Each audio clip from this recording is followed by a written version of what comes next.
Okay बच्चों, तो आज की क्लास में हम लोग कंस्ट्रक्टर टॉपिक की जावा थ्योरी पढ़ने जा रहे हैं और बहुत इंटरेस्टिंग है। आपको आज की क्लास से मान के चलिए एक क्वेश्चन थ्योरी का मिलना है, बाकी कंस्ट्रक्टर प्रोग्रामिंग में होता है तो वो भी आपको यूज करने को मिलेगा। तो आपका इंपॉर्टेंट टॉपिक है।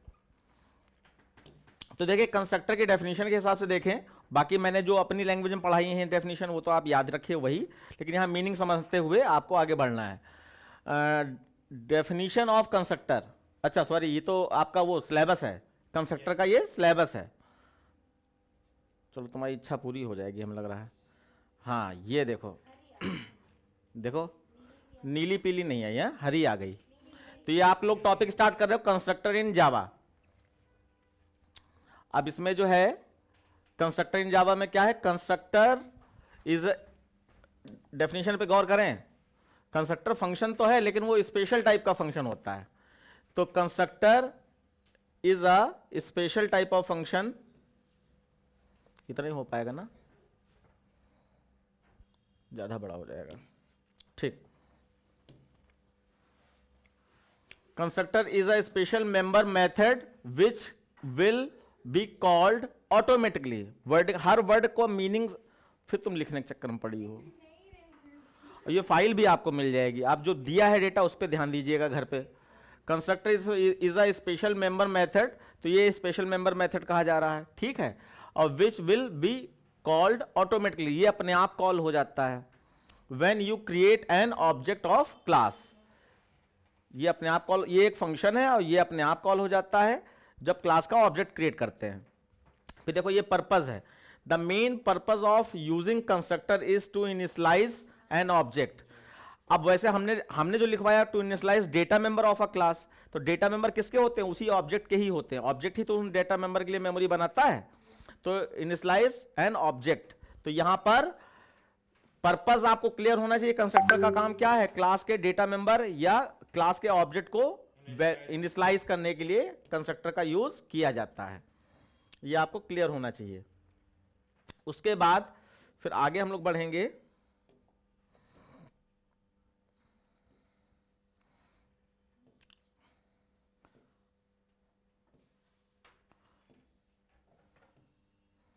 Okay, property of constructor. अब इसमें से आपको पॉइंट मिलने ही मिलने हैं। पहली प्रॉपर्टी आप जो देख पा रहे होगे, constructor name must be same as class name, constructor का नाम क्लास के नाम से सेम होता है। दूसरा पॉइंट है constructor will be called automatically, constructor अपने आप कॉल हो जाता है, जबकि ये डिफरेंस भी है कंस्ट्रक्टर और मेथड के बीच में। फिर तीसरा है आपका constructor can't return any value even void, जैसे फंक्शन वैल्यू रिटर्न नहीं करता तो उसमें वर्ड लिखना पड़ता है, लेकिन कंस्ट्रक्टर वैल्यू रिटर्न नहीं करता है तो उसमें इवन भी नहीं लिखना पड़ता, यानी रिटर्न टाइप होता ही नहीं है। फिर कंस्ट्रक्टर शुड नॉट, अच्छा नॉट बी स्टैटिक, फंक्शन में स्टैटिक लगा सकते हैं स्टैटिक, कंस्ट्रक्टर में स्टैटिक भी नहीं लगा सकते। फिर constructor can't inherit, function inherit हो सकते हैं। ये दो पॉइंट आपके नए और बढ़ गए हैं, स्टैटिक वाला और इनहेरिटेंस वाला। कंस्ट्रक्टर इनहेरिट नहीं हो पाता है जबकि फंक्शन हम लोग इनहेरिट कर लेते हैं। लेकिन हम आपसे रिक्वेस्ट करेंगे कि आप ये दो पॉइंट सिर्फ समझ लीजिए, ऊपर वाले जो हम लोगों के फिक्स पॉइंट है जिनको हमेशा टीचर यूज करता है या समझता है उन्हीं को यूज कीजिएगा। ये टीचर के लेवल पे डिपेंड करेगा ना, कि कोई टीचर मान लीजिए ना ध्यान दिया हो इस पॉइंट पे और तुमने लिख दिया तो काट देगा, अरे क्यों नहीं होता है ये चीज। तो ये आपके 4 पॉइंट में से एक पॉइंट आपको एमसीक्यू में मिलना ही मिलना है। फिर उसके बाद हम लोग बात करेंगे टाइप ऑफ कंस्ट्रक्टर। ये देखो स्लाइड अच्छी है, पीला आ गया। टाइप ऑफ कंस्ट्रक्टर, तो कंस्ट्रक्टर में डिफॉल्ट कंस्ट्रक्टर, नो आर्गुमेंट मतलब नॉन पैरामीटराइज कंस्ट्रक्टर और पैरामीटराइज कंस्ट्रक्टर, तीन तरीके। अब देखो इमेज से फायदा यह है कि इमेज आपको याद रह जाती है, ठीक है। तो आप इसको ध्यान से देख लीजिए टाइप ऑफ कंस्ट्रक्टर में कि कंस्ट्रक्टर के 3 टाइप हैं, डिफॉल्ट कंस्ट्रक्टर, नॉन पैरामीटराइज और पैरामीटराइज कंस्ट्रक्टर। डिफॉल्ट कंस्ट्रक्टर जावा का कंपाइलर खुद बनाता है, नॉन पैरामीटराइज कंस्ट्रक्टर हम लोग बनाते हैं और पैरामीटराइज कंस्ट्रक्टर हम लोग बनाते हैं। नॉन पैरामीटराइज कंस्ट्रक्टर और डिफॉल्ट कंस्ट्रक्टर का काम लगभग सेम होता है, बस अंतर यहां पर अगर हम लोग नीचे अभी हो सकता है बात करेंगे, वरना यहां पे जो हो सकता है वो मैं बता दे रहा हूं। डिफरेंस बिटवीन, हमने अपने क्वेश्चन में पेपर में दिया था, difference between default constructor and non parameterised constructor. तो डिफॉल्ट कंस्ट्रक्टर जो है जावा का कंपाइलर खुद बनाता है और नॉन पैरामीटराइज्ड कंस्ट्रक्टर हम लोग बनाते हैं। डिफॉल्ट कंस्ट्रक्टर में डेटा मेंबर में सारी डिफॉल्ट वैल्यू ही डाली जा सकती हैं, या जावा का कंपाइलर डिफॉल्ट वैल्यू ही डालता है। जैसे इंटीजर में 0 है, फ्लोट में 0.0 f है, डबल में 0.0 d है। लेकिन नॉन पैरामीटराइज्ड कंस्ट्रक्टर में डिफॉल्ट वैल्यू भी डाली जा सकती है, साथ साथ अगर हम वैल्यू चेंज करना चाहते हैं, जैसे फिबोनाची सीरीज में 0 1 लेना चाहते हैं ए बी की वैल्यू, तो ए की वैल्यू 0, बी की वैल्यू 1 ले सकते हैं। इसमें डिफॉल्ट वैल्यू से लेना देना नहीं है, लेकिन डालते वो अलग बात है कि डिफॉल्ट वैल्यू ही है हम लोग, ऐसा कोई प्रोग्राम जल्दी नहीं मिलता है। और पैरामीटराइज कंस्ट्रक्टर का मतलब है गोल वाले ब्रैकेट में आपकी वैल्यू होंगी और वो हम ग्लोबल वेरिएबल को प्रोवाइड करेंगे। अब यहां पर पैरामीटराइज कंस्ट्रक्टर के बारे में एक खूबसूरती आपको याद रखनी है कि फंक्शन में पैरामीटराइज कंस्ट्रक्टर अगर है तो वॉइड इनपुट फंक्शन नहीं होगा, क्योंकि वॉइड इनपुट का भी मतलब है ग्लोबल वेरिएबल को वैल्यू इनपुट करना, और पैरामीटराइज कंस्ट्रक्टर का मतलब भी है ग्लोबल वेरिएबल में वैल्यू प्रोवाइड करना। तो दोनों का काम सेम है, इसलिए दोनों में से कोई एक ही होगा, या तो ये होगा या तो वो। लेकिन डिफॉल्ट कंस्ट्रक्टर या non parameterise constructor void input function के साथ होता है। तो क्लियर हो गया? ऑनलाइन वाले बच्चे जागे रहें और पूछते रहें, बोलते रहें, हाँ ना कुछ तो जवाब दें जो बैठे हैं। Yes sir. हाँ प्लीज बोलते रहें। यहां पे एटलीस्ट यस सर तो कहा जा रहा है, तुम लोग तो जाने कैसे बैठे हो। अब देखो कुछ हो सकता है नई चीजें भी पता चल जाएं, उनको आप राइट डाउन करते रहिएगा, मूक बधिर बन के ना बैठिएगा, ठीक है। ये क्या वीडियो चला दी मैंने? अच्छा ये इधर चल गई।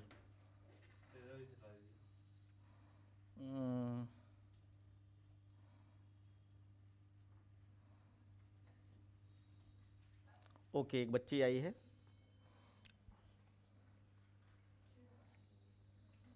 ठीक है, अब देखिए यहां पर कुछ नई चीजें भी पता चल सकती हैं आपको।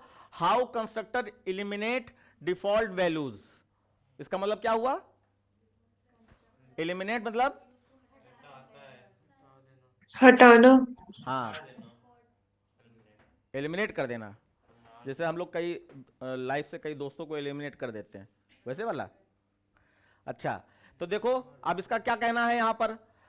Constructor are mainly used for eliminate default values या value whenever you create object of any class, then it allocate memory of variable and store or initialized default value using constructor we initialized our own value in variable। यानी कि normally default constructor तो default value ही डालता है, लेकिन हम लोग non parameterised constructor बनाकर default value को एलिमिनेट कर सकते हैं। यानी कि हमारी मर्जी, हम 1 डालें, 2 डालें, 10 डालें या कुछ भी। जैसे मान लीजिए हम इनपुट फंक्शन नहीं बनाना चाहते, स्ट्रिंग वेरिएबल है, तो हम चाहते हैं कि वेलकम के साथ कोई वर्क करना है, तो डिफॉल्ट कंस्ट्रक्टर में या नॉन पैरामीटराइज्ड कंस्ट्रक्टर में वो तो नल डालेगा डिफॉल्ट कंस्ट्रक्टर, लेकिन हमने उसमें str equal to welcome store कर दिया, फिर वेलकम के साथ ही हमने कंप्यूट फंक्शन में वर्किंग की। तो ये आपका नॉन पैरामीटराइज्ड कंस्ट्रक्टर का काम होता है, एलिमिनेटिंग द डिफॉल्ट वैल्यूज। उसके बाद अब जरा डिफॉल्ट वैल्यू भी कुछ पता होनी चाहिए, जैसे कि इंटीजर की डिफॉल्ट कुछ वैल्यूज हमने ले ली हैं। जैसे हमने इंटीजर, अब यहां पे ये वो बताने की कोशिश की गई जो ऊपर वाली डेफिनेशन में बताया गया कि डिफॉल्ट वैल्यू हट जाती हैं। तो जैसे कि डिफॉल्ट कंस्ट्रक्टर जो जावा का कंपाइलर खुद बनाता है वो तो 0 डालेगा इंटीजर में, लेकिन आपकी मर्जी, आपने 0 हटाकर 10 डाल दिया। फ्लोट में 0.0 डालेगा वो, आपकी मर्जी, आपने 0.0 हटाकर 20.0 कर दिया। नॉन पैरामीटराइज्ड कंस्ट्रक्टर, ये डिफॉल्ट कंस्ट्रक्टर है, ये नॉन पैरामीटराइज्ड कंस्ट्रक्टर की वैल्यू। और कैरेक्टर में आपने 1 स्पेस दिया है, यहां पर हमने m स्टोर करा दिया। स्ट्रिंग में नल है, यहां पे हमने जावा स्टोर करा दिया। और बुलियन में फॉल्स है, डिफॉल्ट वैल्यू फॉल्स होती ना बुलियन की, हमने यहां पर ट्रू स्टोर करा दिया। तो ये आपको एक जनरल आइडिया दिया गया है। और ये इन वेरिएबल्स के आधार पर, ये देखिए ये एक छोटा सा प्रोग्राम भी दिखाया गया है नॉन पैरामीटराइज्ड कंस्ट्रक्टर के लिए कि ये कुछ वेरिएबल हैं और नॉन पैरामीटराइज्ड कंस्ट्रक्टर क्लास का नाम और कंस्ट्रक्टर का नाम सेम होता है। तो देखो यहां पर डिफॉल्ट वैल्यू की जगह पर नई वैल्यू इस तरीके से डाली जा सकती है। फिर सर मतलब डिस्प्ले वाला पार्ट तो आएगा नहीं, मतलब इनपुटिंग वाला पार्ट? कौन सा? सर इनपुटिंग वाला पार्ट तो फिर आएगा नहीं जब हम लोग यहीं पर वैल्यू डाल ले रहे हैं। अगर हमने इनपुट फिक्स्ड वैल्यू, जैसे कि आप बिल्कुल बिगनिंग वाली क्लास याद करो, जब 9th में पढ़ाया जाता है जावा का पहला प्रोग्राम, तो उसमें वेलकम स्टोर करके दिखाया जाता है और फिर उसी को प्रिंट करा, कोई इनपुट तो होता ही नहीं वहां। या 2 नंबर का सम करते हैं तो a = 10 b = 20 लेकर और फिर उसको सम करके c = a + b करके दिखाया जाता है। तो वो वाला काम यहां पर आप कर सकते हैं, यानी बिना इनपुट किए अगर वैल्यू यूज करना चाहें तो default constructor, non parameters constructor में इस तरीके से कर सकते हैं। सर मतलब डिफॉल्ट कंस्ट्रक्टर में हम लोग को मतलब डिफॉल्ट वैल्यू डालनी, उसके बाद हम लोग चेंज कर सकते हैं, लेकिन नॉन पैरामीटराइज ही हम लोग आपने को। ध्यान से नहीं सुना, डिफॉल्ट कंस्ट्रक्टर जावा का कंपाइलर खुद बनाता है और नॉन पैरामीटराइज्ड कंस्ट्रक्टर हम लोग बनाते हैं। तो नॉन पैरामीटराइज्ड कंस्ट्रक्टर में हमारी मर्जी डिफॉल्ट वैल्यू ही डालें और हमारी मर्जी कि हम इस तरीके से वैल्यू चेंज कर दें। सर हाँ, सर इसमें कैरेक्टर की जो डिफॉल्ट वैल्यू दी हुई है वो 1 स्पेस दी हुई है, पर हम लोग तो स्लैश यू हाँ, वो परफेक्ट वैल्यू वही है /u40। कैरेक्टर की डिफॉल्ट वैल्यू क्या, सिंगल कोट्स में /u40। लेकिन आप यहां ये पर जनरली जो है जैसे स्ट्रिंग में डबल कोट्स डाल देते हैं, कैरेक्टर में सिंगल कोट्स डाल देते हैं, तो वही वाला यहां पे ले लिया गया। वैसे डिफॉल्ट वैल्यू जो जावा का कंपाइलर डालेगा वो वही डालेगा। सर तो अगर ये जो स्पेस होगी तो वो सिंगल कोट्स में होगी ना? सिंगल कोट्स में, कैरेक्टर के लिए सिंगल कोट्स होगा। Yes sir. अब देखो पहला छोटा सा प्रोग्राम डिफॉल्ट कंस्ट्रक्टर के लिए। डिफॉल्ट यहां पर हम नॉन पैरामीटराइज्ड कंस्ट्रक्टर्स को कहेंगे, क्योंकि डिफॉल्ट और नॉन पैरामीटराइज्ड कंस्ट्रक्टर बिल्कुल डिक्टो सेम होते हैं। ठीक है, बस वो जावा का कंपाइलर बनाता है डिफॉल्ट वाला और हम लोग नॉन पैरामीटराइज्ड कंस्ट्रक्टर बनाते हैं। तो यहां पर कोई खास वैल्यू नहीं ली गई है क्योंकि कोई वेरिएबल भी नहीं है, सिर्फ आपको यहां पर प्रिंटिंग दिखाई जा रही है कि ये कंस्ट्रक्टर कॉल हुआ या नहीं हुआ।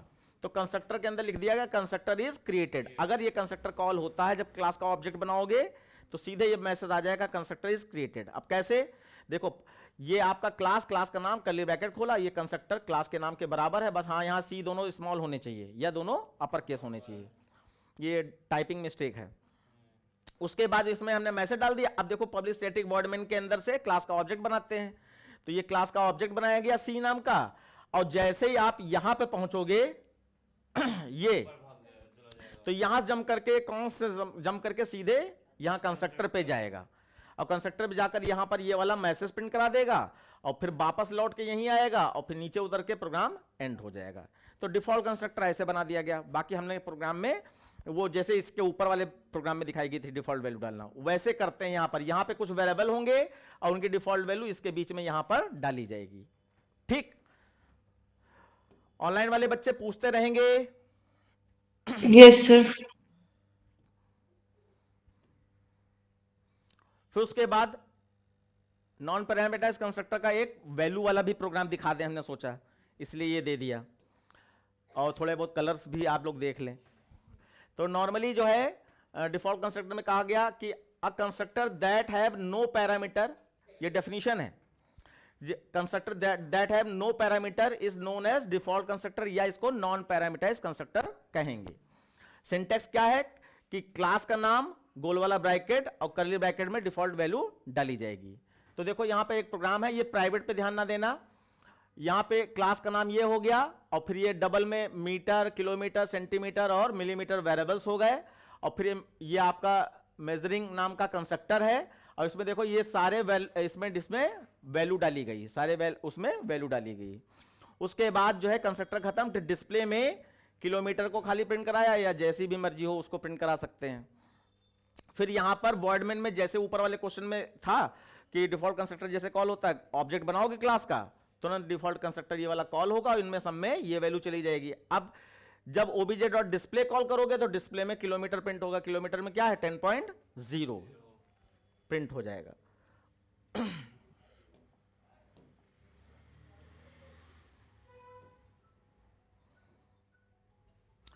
फिर अब देखो पैरामीटराइज्ड कंस्ट्रक्टर भी हमने सोचा रिवाइज करा दें, आए या ना आए लेकिन रिवाइज होना चाहिए। तो पैरामीटराइज्ड कंस्ट्रक्टर में आप देख पा रहे होगे हाँ यहीं तक है, यहां पर क्लास का नाम स्टूडेंट 4 है, फिर इसमें INT ID नाम का स्टूडेंट का ID है, स्टूडेंट का नेम है, 2 वेरिएबल हैं। फिर स्टूडेंट 4 नाम के कंस्ट्रक्टर में ये पैरामीटराइज इसको कहते हैं गोल वाले ब्रैकेट में जब पैरामीटर ले लिए जाएं। तो देखो आईडी को जो वैल्यू प्रोवाइड करनी है वो आईएनटी आई से प्रोवाइड होगी, और जो नेम को वैल्यू प्रोवाइड करनी है वो स्ट्रिंग एन से प्रोवाइड होगी। तो यानी कि आपका पूरा उद्देश्य ये होना चाहिए कि ये आई वाली वैल्यू आईडी को देनी है और एन वाली वैल्यू नेम को दे दी, इसीलिए इनपुट फंक्शन गायब है यहां से। अब देखो यहां पे id इज इक्वल टू आई लिख दिया गया, तो जो भी आई में पैरामीटर का मतलब चाहे फंक्शन हो चाहे कंस्ट्रक्टर, वर्डमेन से वैल्यू भेजी गई होती है। तो यहां पे वर्डमेन से वैल्यू आई होगी, तो आई वाली वैल्यू आईडी में चली जाएगी और एन वाली वैल्यू नेम में चली जाएगी। और वैल्यू हमेशा राइट से लेफ्ट में जाती है, यानी इधर से इधर की ओर वैल्यू जाती है। कई बच्चे यहां पे गड़बड़ कर देते हैं कि आई को उधर कर दिया और आईडी को इधर कर दिया, तो आईडी में तो कुछ है ही नहीं, तो आई को क्या देगा, आई के पास है वैल्यू तो वो आईडी को देनी है। तो ये गलती आपसे नहीं होनी चाहिए। फिर डिस्प्ले में आईडी प्रिंट करा दी गई और नेम भी प्रिंट कराया जा सकता था, नहीं कराया गया। कर्ली ब्रैकेट ये खुला है और यही बंद है, शॉर्टकट मारा है। आप इसको सब लाइन चेंज करके नीचे लिख सकते हो। फिर देखो पब्लिक स्टैटिक वर्डमेन में यहां पर एक से अधिक ऑब्जेक्ट, क्योंकि क्लास को ऑब्जेक्ट फैक्ट्री भी कहते हैं, तो एक से अधिक ऑब्जेक्ट बना सकते हैं। तो यहां दो ऑब्जेक्ट बनाए गए, S1 और S2 नाम का। तो S1 में आपने देखो यहां पे दो वैल्यू भेजनी है, तो हमने कहा कि या तो यूजर इनपुट वैल्यू भेजनी है वर्डमेन से या फिक्स्ड वैल्यू, जैसे हमने वो फंक्शन ओवरलोडिंग में फिक्स्ड वैल्यू भेज के अभी दिखाई थी इस पहले वाली क्लास में। तो ये दो फिक्स्ड वैल्यू जा रही है। अब सीक्वेंस आप गड़बड़ नहीं करेंगे, ऊपर आप जानते हो आईएनटी पहले है और स्ट्रिंग बाद में, तो यानी इंटीजर वैल्यू पहले भेजी गई और नेम बाद में, तो ये आपका कंस्ट्रक्टर कॉल हो रहा है। और 111 और करण नाम जो है यहां चला गया 111 इसमें गया, करण इसमें गया, और 111 आईडी में चला गया, करण नेम में चला गया। ठीक, उसके बाद हमने आपको जब फंक्शन टॉपिक पढ़ाया था तो हमने स्टैटिक और नॉन स्टैटिक वाला बताया था। तो यहां पे नॉन स्टैटिक फंक्शन कंस्ट्रक्टर या फंक्शन है, तो नॉन स्टैटिक के लिए जितने भी ऑब्जेक्ट बनाओगे सब अलग अलग मेमोरी बनाएंगे, किसके लिए, ऊपर वाले वेरिएबल के लिए। तो अब यहां पर ये S1 नाम का जो ऑब्जेक्ट है S1, ये दो मेमोरी बनाएगा, एक आपका आईडी के लिए और एक आपका नेम के लिए। ऐसे S2 भी दो मेमोरी बनाएगा, आईडी के लिए और नेम के लिए। अब जो ये पहला कंस्ट्रक्टर कॉल हुआ है, यहां पे 11 और करंट भेजा गया, वो यहां गया और यहां से ये इनको दे दिया गया। इसका मतलब यहां पर ये 111 और करण आ गया, करण आ गया। ठीक है, ये पहुंच गया। उसके बाद अब नीचे आए, वापस लौट के यहीं आएंगे, फिर नीचे उतरेंगे। अब दूसरा ऑब्जेक्ट बनाया गया, तो ये 222 और आर्यन भेज दिया गया, तो यहां पे जाएगा 222 और यहां आर्यन, और यहां से आईडी और नेम को प्रोवाइड करा दिया जाएगा। तो आपका ये 222 और आर्यन हो गया, पहुंच गया। अब आपको अगर ऐसा कंफ्यूजन हो कि वेरिएबल तो एक ही है, उसमें दो दो वैल्यू कैसे रह सकती है, तो रह सकती है क्योंकि ऑब्जेक्ट हर वेरिएबल के लिए अलग अलग मेमोरी बनाते हैं। तो यहां पर इस तरीके से है। अब पता कैसे चले कि ये अलग अलग वैल्यू स्टोर हुई हैं, तो यहां पे देखो डिस्प्ले दो बार कॉल कराएगा। डिस्प्ले में तो एक ही बार डिस्प्ले फंक्शन कहां गया, ये है, इसमें नेम और आईडी दोनों प्रिंट कराई गई है। तो जब हमने S1 डॉट डिस्प्ले कॉल किया तो डिस्प्ले से जंप करके डिस्प्ले पे गए, और S1 में आईडी और नेम प्रिंट कराने का मतलब 111 प्रिंट हो जाएगा और करंट प्रिंट हो जाएगा। फिर वापस लौट के आओगे यहीं पर, और फिर S2 डॉट डिस्प्ले किया, फिर डिस्प्ले गए और फिर यहां पर आईडी और नेम प्रिंट कराया गया। इसका मतलब 222 और आर्यन प्रिंट हो जाएगा। क्लियर? अब अपने मन की कोई अगर इच्छा है, कुछ पूछना है, तो ऑनलाइन वाले बच्चे पूछें कि इसका क्या मतलब, उसका क्या मतलब।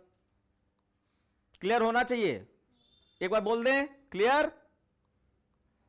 Yes, sir. Yes, sir. Yes, sir. Yes, sir.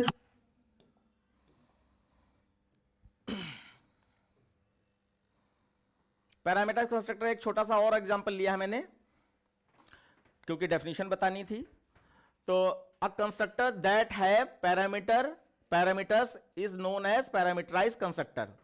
Parameterise constructor is used to provide different values to the distinct object. अलग अलग ऑब्जेक्ट को डिफरेंट वैल्यू प्रोवाइड करने के लिए पैरामीटराइज कंस्ट्रक्टर का यूज किया जाता है। अब यहां पे देखिए, क्लास का नाम रेक्टेंगल है और यहां पे लेंथ और ब्रेथ दो वेरिएबल लिए गए, और कंस्ट्रक्टर पैरामीटराइज मतलब ये गोल वाले ब्रैकेट में वैल्यू होंगी। और फिर यहां पर ये उसी सीक्वेंस से जैसे आईडी प्रोवाइड किया गया था और एन प्रोवाइड किया गया था, ऐसे यहां लेंथ और ब्रीथ आपको लेंथ ब्रीथ में प्रोवाइड करा दी गई। अब यहां पर ये नई चीज है, आप चाहते तो पब्लिक स्टैटिक वर्डमेन इसी क्लास के अंदर बना सकते थे, और चाहे तो एक नई क्लास बना सकते हैं। ये वाली क्लास यहीं पे बंद हो गई। अब एक नई क्लास बना सकते हैं जिसके अंदर पब्लिक स्टैटिक वॉइड मेन होगा, लेकिन ऑब्जेक्ट किसका बनाना है? रेक्टेंगल का ही, क्योंकि वेरिएबल तो उसी के हैं सारे, कंस्ट्रक्टर भी उसी का है। तो आप यहां पे कंफ्यूज ना हो, ये 12th में पढ़ाया जाएगा आपको। ये कैसे हुआ? अच्छा, तो ये 12th में पढ़ाया जाएगा, तो आप इस समय ये वाला पोर्शन भूल जाइए, आप समझिए पीएसवीएम इसी के अंदर है।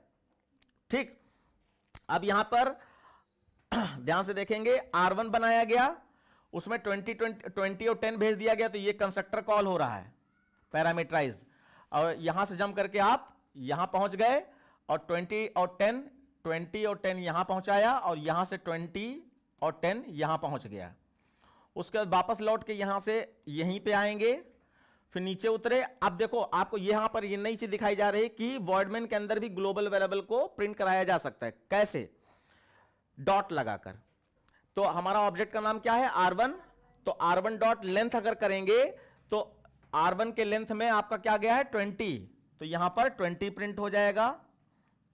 और ऐसे ही ब्रीथ ऑफ रेक्टेंगल में R1 डॉट ब्रीथ करेंगे तो ब्रीथ में आपका 10 गया है, तो यहां पर 10 प्रिंट हो जाएगा, 10 प्रिंट हो जाएगा। तो वॉइडमेन के अंदर भी वैल्यू प्रिंट, अगर कभी भी वॉइडमेन के अंदर वैल्यू प्रिंट करानी है ग्लोबल वेरिएबल की, तो आपको ऑब्जेक्ट के साथ में उन ग्लोबल वेरिएबल्स का नाम लिखना पड़ता है, बस इतना याद करना है इस नई चीज में। ठीक है, तो ये भी होता है 12th में या फर्स्ट ईयर में आपको देखने को मिलेगा। और इसके अलावा लास्ट में कर्ली ब्रैकेट बंद कर दिए गए, थोड़ा सा नया है, लेकिन आपके बहुत ज्यादा मतलब का नहीं है, बस जानकारी दी गई क्योंकि ये होल क्लास आपकी कंस्ट्रक्टर की हो रही है, इस वजह से। तो बच्चों okay? Yes sir. Yes sir.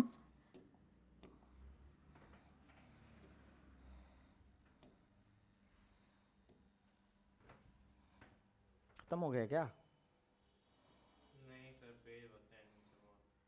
अब इसके बाद जैसे फंक्शन का फंक्शन ओवरलोडिंग होता है, उसमें क्या था? एक ही नाम के एक से अधिक फंक्शन बनाना। बस अब देखो यहीं पे तुम्हारे आंखें चेहरे सब बता दे रहे हैं। अगर उस चीज को एक बार रिपीट किया होता यहां क्लास करने के बाद, तो आपकी आंखें अलग जवाब देती हैं, और यहां पर अलग जवाब दे रही हैं। तो जैसे फंक्शन में एक से अधिक फंक्शन होते हैं एक ही नाम के, ऐसे कंस्ट्रक्टर में भी एक से अधिक कंस्ट्रक्टर होते हैं एक ही नाम के। ठीक है, बस उनकी पैरामीटर लिस्ट अलग अलग होती है। तो ये कंस्ट्रक्टर ओवरलोडिंग, और हमने अपने पेपर में इसका ही कुछ दिया था, थ्योरी में डेफिनेशन पूछी थी।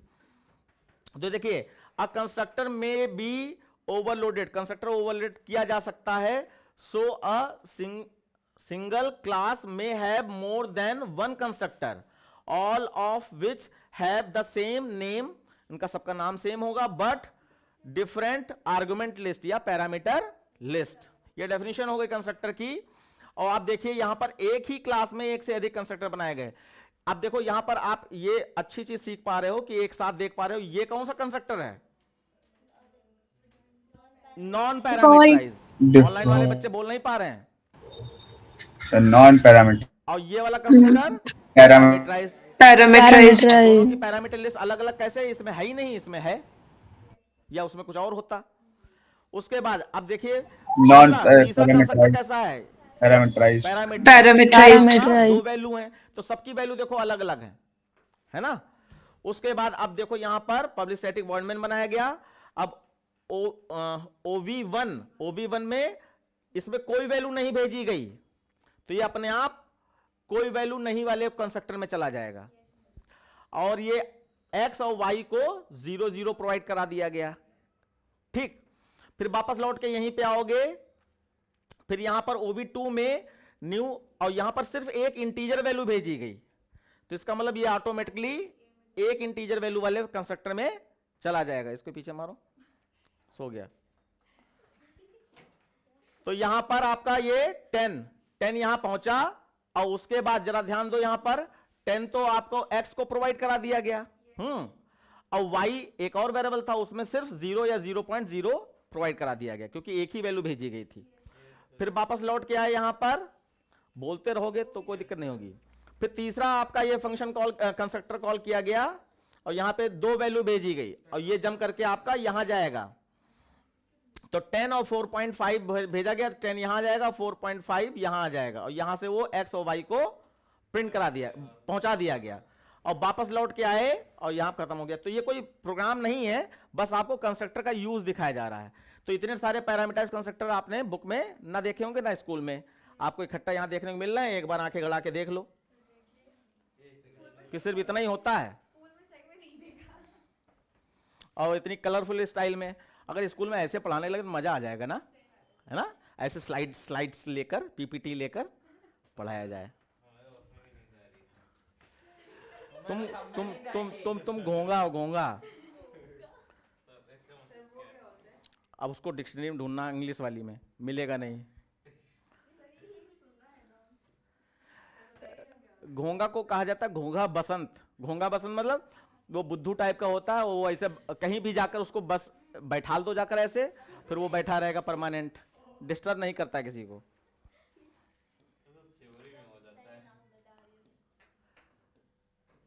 अब देखो, ये देखो तुमको जगाने के लिए जावा कंस्ट्रक्टर, ये क्या आ गया?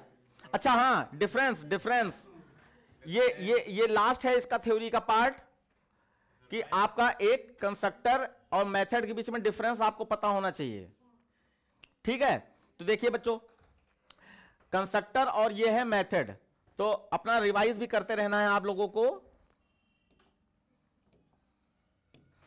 पहला पॉइंट है constructor, a constructor is used to initialise the state of an object.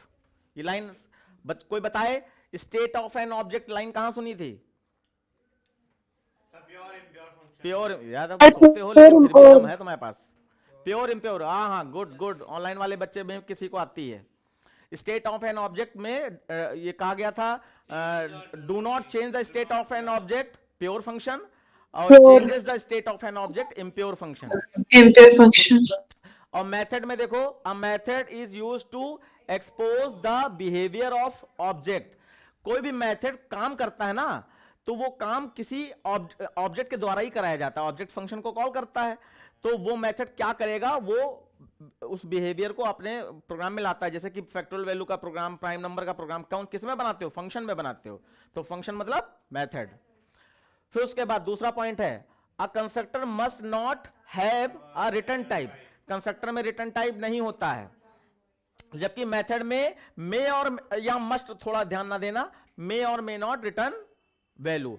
Function value return कर भी सकता है और नहीं भी कर सकता। नहीं करेगा तो वॉइड लगाना पड़ेगा, और कर सकता है तो इंट, कैर, फ्लोट, डबल कुछ भी लगाया जा सकता है।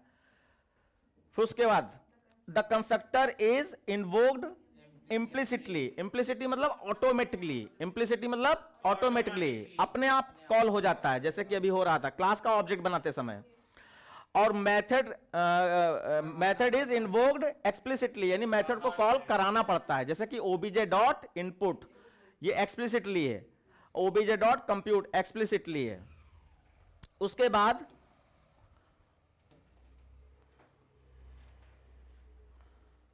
ओके, अब देखिए दो पॉइंट और बचे हैं। Java compiler provide a default constructor if you don't have any constructor in a class. कितना साफ सुथरा लिख दिया गया है कि Java compiler provide a default constructor if you don't have any constructor in a class. अगर आपने क्लास के अंदर कोई कंस्ट्रक्टर नहीं बनाया है, तो जावा का कंपाइलर और एक डिफॉल्ट कंस्ट्रक्टर बनाकर देता है, जिसमें डिफॉल्ट वैल्यू ही स्टोर होती है। उसके बाद मेथड में, the method is not provide by the compiler in any case. Method जो है कंपाइलर द्वारा नहीं प्रोवाइड किया जाता है। फिर लास्ट है, a constructor name must be same as class name. Constructor का नाम क्लास के नाम से सेम होता है, जबकि मेथड नेम मे और मे नॉट, नहीं सेम होता ही नहीं, मे और मे नॉट नहीं। हाँ ये सही नहीं है।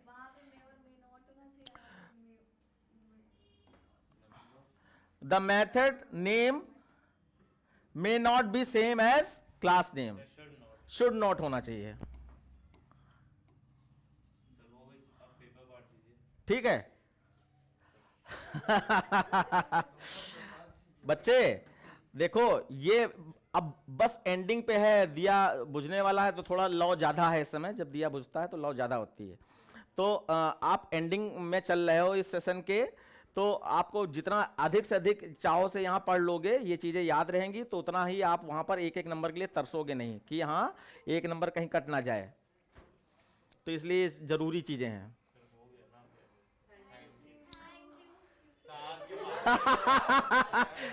अब देखो ऑनलाइन वाले बच्चे बदतमीज हैं, बिल्कुल थैंक यू नहीं बोल पाए अभी तक। Sir thank you welcome sir. बोलना था हाँ ना, देखो आपने दो तीन थैंक बच्चे नहीं सही करो। हैं। Welcome welcome welcome welcome. ए अभी थैंक यू हुआ है, तो थैंक यू का मतलब ये नहीं, अब यहां पर आपका असली गेम चालू हो रहा है। और थैंक यू वापस वापस नहीं मिलेगा थैंक यू।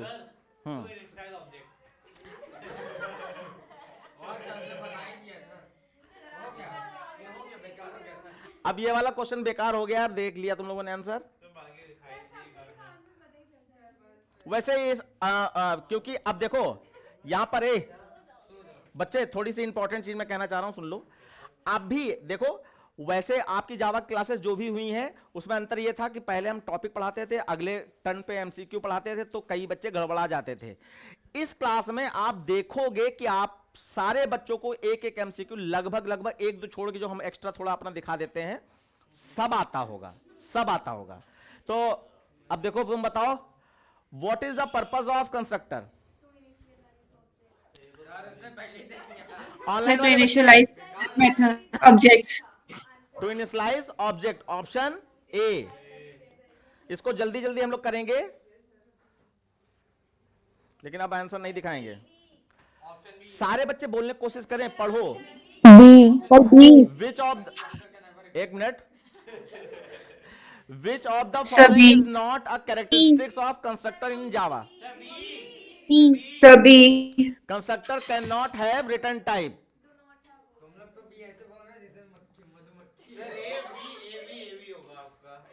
बी हो गया। उसके बाद how many type of constructor are there in Java? Sir D. इसमें डी। इसमें हाँ देखो, इसमें हमने 3 टाइप के बताए हैं, लेकिन मैं अपनी तरफ से बता दूं, कॉपी कर सकते हैं। एक सर कॉपी कंस्ट्रक्टर भी कंस्ट्रक्टर। होता है, यानी ओवरऑल चार्ट टाइप के कंस्ट्रक्टर होता है, लेकिन आपके सिलेबस में नहीं था, इसलिए मैंने 3 टाइप के ही पढ़ा है। तो अब देखते हैं यहां पर ये एमसीक्यू क्या मानता है। वो डिफॉल्ट कंस्ट्रक्टर को भी नहीं मान रहा है, वो पैरामीटर, क्योंकि सिलेबस में रियल में पैरामीटराइज और नॉन पैरामीटराइज कंस्ट्रक्टर है। तो टू ही क्लिक करो। डिफॉल्ट लिसन, डिफॉल्ट कंस्ट्रक्टर और कॉपी कंस्ट्रक्टर वो आपके कोर्स में नहीं है। बस आपको जानकारी के लिए कि एमसीक्यू कोई गलत ना हो जाए इस वजह से। और वैसे भी बार बार मैं कह रहा हूं, डिफॉल्ट कंस्ट्रक्टर को ही नॉन पैरामीटराइज कंस्ट्रक्टर मान के चलिए। तो 2 है इसका सही आंसर। आपकी आईसी बोर्ड के हिसाब से मैं बता रहा हूं कि आप इसको 2 मान के चलिएगा, लेकिन 2 ऑप्शन ही ना हो तो 3 है, 4 नहीं। और बाकी आपका दिमाग उस समय क्या कहता है वो आपकी इंटेलिजेंसी पे थोड़ा डिपेंड भी करेगा। हाँ, विच type of constructor is invoked without any argument? Sir default constructor. देखो अगर डिफॉल्ट और डिफॉल्ट नॉन कंस्ट्रक्टर दोनों दिए हों तो नॉन पैरामीटर्स लगाओगे, डिफॉल्ट नहीं लगाओगे। अब देखो यहां पर डिफॉल्ट ही कहोगे फिर। अब देख लेते हैं ए है भी या नहीं है। ए है।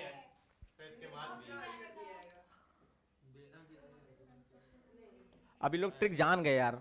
Sir A. What is constructor overloading? नहीं सर ए नहीं है, सॉरी। क्या बताओ? D. Creating multiple constructor with different parameter list. अभी भी पढ़ा था, आई थिंक सबको अंदाजा होना चाहिए। फ्लो तोड़ गया ना तुम्हारे चक्कर में, क्योंकि तुम बहुत ज्यादा कूद रहे हो इस वजह से।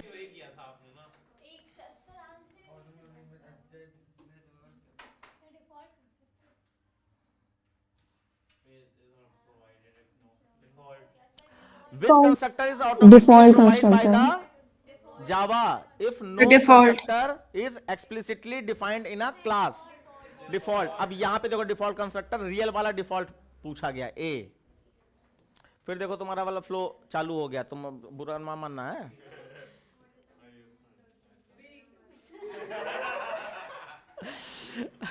What is the main difference between constructor and method in Java? Constructor और मेथड में डिफरेंस बताओ।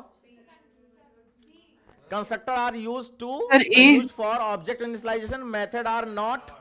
हाँ तो ये अभी अभी आपने देखा था ना? नहीं नहीं, अभी अब पढ़ाया हमने, वो देखा था। हद सर कर रही आपकी हो, स्क्रीन ब्लर है। हमने पढ़ाया, तुम कह रही हो नहीं पढ़ाया। वो असल में वो होता ना, वो एक पुरानी कहावत है कि चोर की दाढ़ी में तिनका। तो उसमें कहा जाता है कि जैसे किसी से कहो तुमने तो नहीं चुराया, अगर वो चोर है वो तुम्हारे पूछने से पहले से कहेगा ना ना हमने कुछ नहीं किया, तो वो वाला। ओके, तो बी ऑप्शन हो गया। फिर देखिए, विच of the following is an example of constructor overloading? ये क्या है? ये तो यार गलत बात है। कंस्ट्रक्टर ओवरलोडिंग क्यों कह दिया? वो तो नहीं होगा सब, तो क्या होगा? बी होगा या डी होगा? बी और डी। हाँ तो कंस्ट्रक्टर ओवरलोडिंग बी और डी में ही है। देखते हैं इसको कहा क्या गया। ये अजीबोगरीब थोड़ा सा क्वेश्चन आ गया। इसको पैरामीटराइज कहना चाहिए। B A B. आप जरा समझो, कंस्ट्रक्टर ओवरलोडिंग, ओवरलोडिंग से मतलब ही नहीं ना यहाँ पर, वो क्वेश्चन थोड़ा अलग हो गया। हाँ नो बी। फिर देखिए, नो है कहना कंस्ट्रक्टर बी प्राइवेट इन जावा? यस हो सकता है। हाँ इनहेरिट नहीं हो सकता ना वो।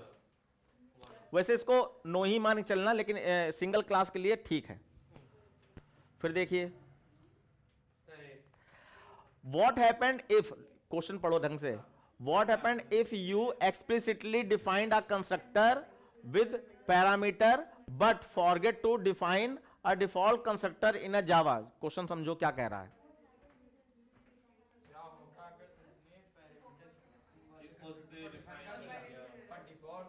Sir B. चलो बताओ कौन सा आंसर होगा इसमें? Sir B. डिफॉल्ट वाली आप करेगा सी होगा।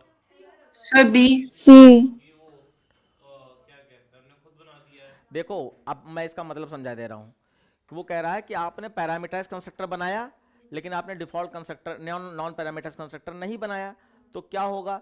तो आपको पता होना चाहिए कि डिफॉल्ट कंस्ट्रक्टर, जो नॉन पैरामीटराइज कंस्ट्रक्टर होता है वो हम बनाते हैं, लेकिन जो डिफॉल्ट कंस्ट्रक्टर होता है तो जावा कंपाइलर हमेशा ही बनाएगा, चाहे तुम बनाओ चाहे ना बनाओ कंस्ट्रक्टर। तो उसके हिसाब से आंसर क्या होगा? Sir B. A B. A है, it will result in a compilation error. मतलब उसमें लिखा हुआ है सर, हम लोग भूल गए वो जो ना न्यू के बाद जो कंस्ट्रक्टर कॉलिंग है वो भूल गए। अच्छा चलो ठीक है। सर हम्म, ये तो चीटिंग है। किस चीज की? 10 बोले थे अभी और नहीं थोड़ा ही है, जल्दी जल्दी कर दो।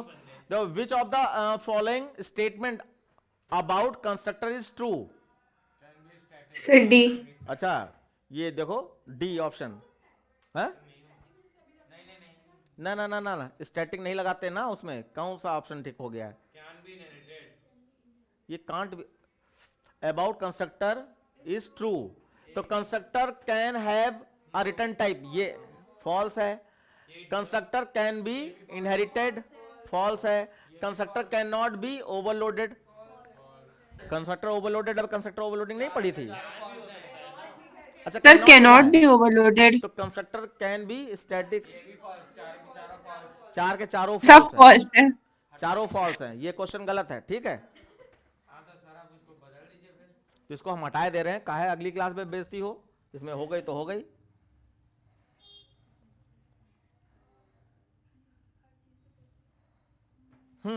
उसके बाद which type of constructor is use to initialise the newly created object with specific value?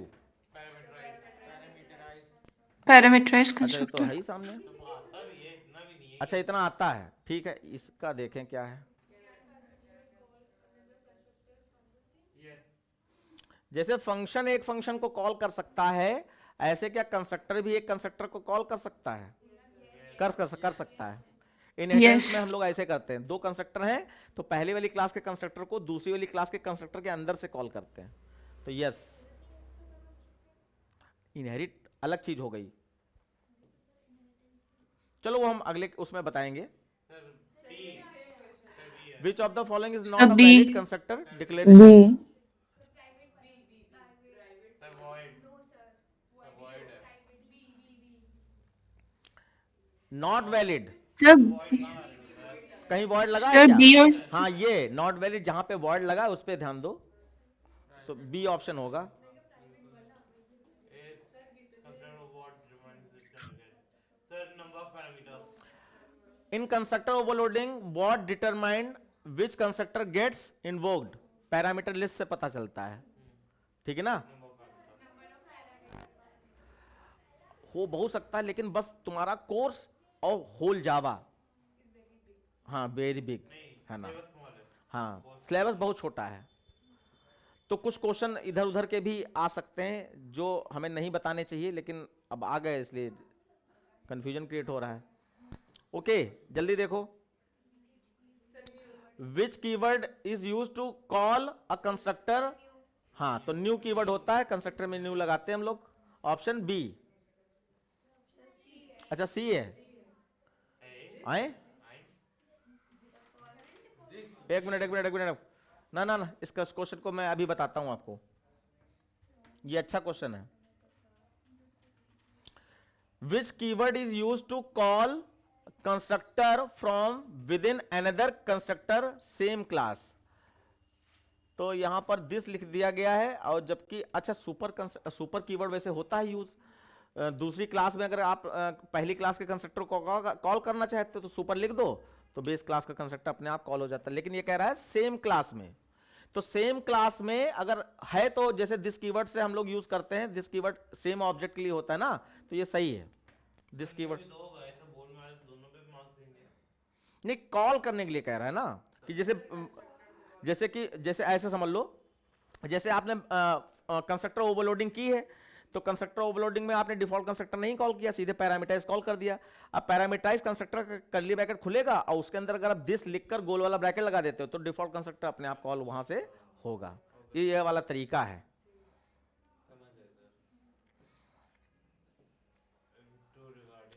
हाँ, which of the following statement true regarding the default constructor? Default constructor के बारे में देखो कौन सा, it is provided by Java if no constructor have explicitly defined. Option B सही है, ठीक, ये तो हो गया। Can a constructor be abstract? अब ये भी थोड़ा अपर हो गया, तो नो होता है फिलहाल। Which constructor is called when an object is cloned?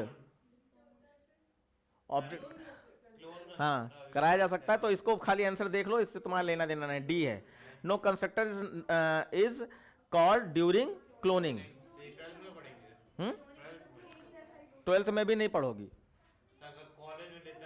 College देखो इधर। In constructor overloading can two constructor have same name, same number of parameter if different data type? Different data type लेकिन number of parameter same. yes, तो function overloading वाला concept Yes. Yes.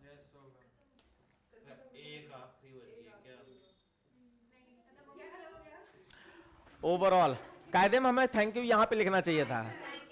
Okay बच्चों, I think आपने जो भी constructor में पूछा जाएगा वो आपको मिल गया है, एक्स्ट्रा कुछ मिल गया तो बहुत अच्छी बात है, और नहीं तो आपको जो नीड है उसके हिसाब से आपने समय दिया और आपको ये समय वैल्यू प्रोवाइड करेगा, ठीक है? ओके सर बाकी कॉलेज में ईयर एंड पार्टी भी हो रही है, अब आप करेंगे? पैसा